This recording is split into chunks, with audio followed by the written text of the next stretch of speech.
तो परमेश्वर के बेटे बेटियों, वो अगर आप उससे रूठते हैं, अगर आप प्रार्थना नहीं कर रहे हैं, आप परमेश्वर से रूठ रहे हैं, आप संगति नहीं कर रहे हैं, आप उससे रूठ रहे हैं।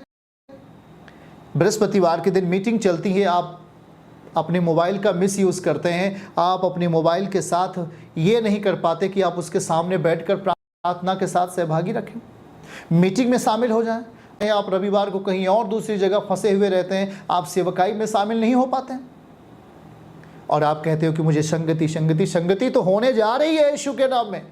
लेकिन जब तक मौका मिलता है, जब तक वो हमें कह रहा है, तब तक हम अपने इन समयों को, अपने इस टाइम को सदुपयोग में लेके आ जाए। इसलिए कह रहा है कि उससे रूठो नहीं। अगर आप उससे रूठोगे तो आपको लज्जित होना पड़ेगा। यशायाह 45 वचन 24।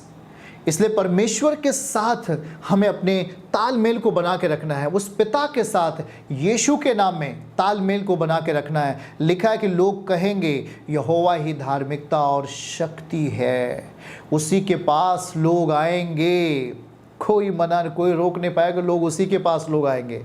जो उससे रूठे रहेंगे उन्हें लज्जित होना पड़ेगा। सब लोग बोलो, हम परमेश्वर से नहीं रूठेंगे।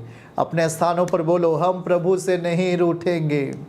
हालेलुया, हम प्रभु से नहीं रूठेंगे। हम परमेश्वर से रूठ के जाएंगे कहाँ? हालेलुया, वही हमारा बचाने वाला और छुड़ाने वाला परमेश्वर है। यशायाह दानियल अध्याय 6 वचन 27 में लिखा, चिन्हों को दिखाता है स्वर्ग में और पृथ्वी पर। हमारे जीवन को अलौकिक दशा में रखने वाला परमेश्वर है। वही हमें पूर्ण दशा में, पूर्ण संपन्नता में हमें लेके चलने वाला परमेश्वर है। जब उस पर हम भरोसा रख रहे होते हैं, जब उस पर हम विश्वास रख रहे होते हैं, हम अपनी लज्जा को दूर जाते हुए 46 वचन 4, वो हमें उठा कर लेके चलेगा। भाई बहन, हमें वो उठा कर लेके चलेगा। स्पष्टता, वो हमें कभी ना छोड़ेगा। सीधा लिखा है, तुम्हारे बुढ़ापे में मैं वैसा ही बना रहूँगा। ऐसा नहीं है आप बुजुर्ग हो गए बस आपका परमेश्वर आपको छोड़ देगा। वे कह रहा है कि तू बुढ़ापे में भी, परमेश्वर कह रहा है तुम्हारे बुढ़ापे में भी मैं वैसा ही रहूँगा जैसे मैं तेरी जवानी में तेरे साथ था। मैं तुम्हारे बाल पकने के समय तक मैं तुम्हें उठाए रहूँगा। ये नहीं कि बाल पक गया तो लज्जा आ गई, शर्मिंदगी आ गई, गरीबी आ गई।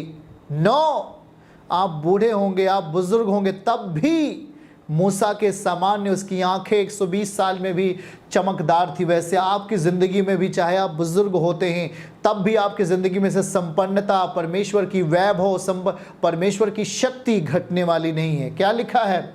फिर से पढ़ेंगे उसको, तुम्हारे बुढ़ापे में भी वैसा ही बना रहूँगा और तुम्हारे बाल पकने के समय तक मैं तुम्हें उठाए रहूँगा। और मैंने तुम्हें बनाया है, तुम्हें और तुम्हें लिए फिरता रहूँगा।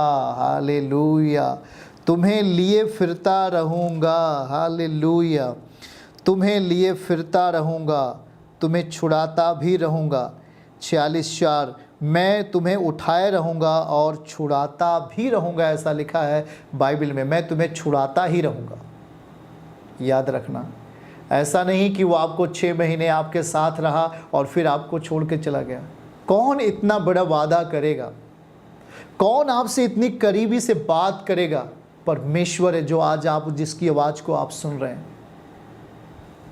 सीधा लिखा कि तुम्हारे बुढ़ापे में भी मैं वैसा ही बना रहूँगा, तुम्हारे बाल पकने के समय तक तुम्हें उठाए रहूँगा।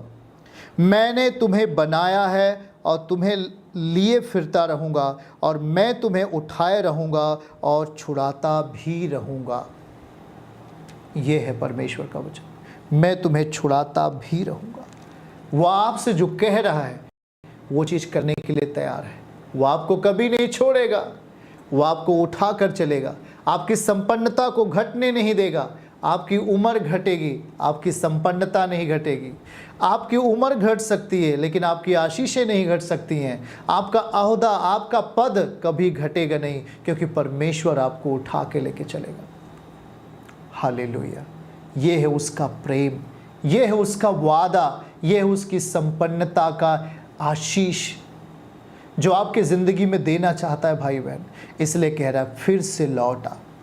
अगर प्रार्थना करना आपने बंद किया तो आज से प्रार्थना करना शुरू करेंगे। पवित्रताई में जीना शुरू करो, परमेश्वर के साथ संगति में रहना शुरू करो।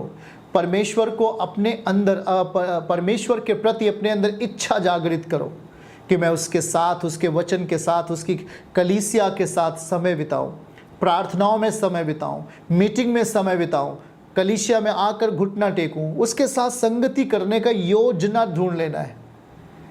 आलस के मारे नहीं मैं नहीं जा सकता, नहीं मैं नहीं कुछ कर सकता, नहीं मैं सामने बैठ सकता, ऐसा नहीं। अगर आप परमेश्वर के लिए थोड़ा सा समय देते हैं, वो आपके लिए पूरा समय दे देगा।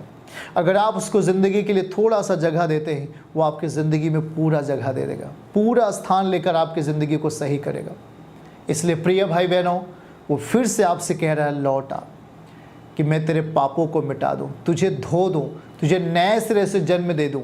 वो फिर से कह रहा है, लौट आ, नहीं तो ये संसार पाप से भरा हुआ है, गुनाह से भरा हुआ है। शैतान लोगों को मार रहा है, उन्हें बीमारी में ले जा रहा है, उन्हें नशे में ले जा रहा है, उन्हें व्यभिचार में ले जा रहा है, उन्हें मुकदमे में लेके जा रहा है। हमें प्रभु के साथ आना है ताकि वो हमें हर मुकदमे से छुड़ाए और हमें हर एक अपराधों से बचा ले और हमारी ज़िंदगी में अपनी शक्ति दे करके हमें उचित स्थान पर हमें खड़ा करे। तो उस शक्ति के लिए हमें धन्यवाद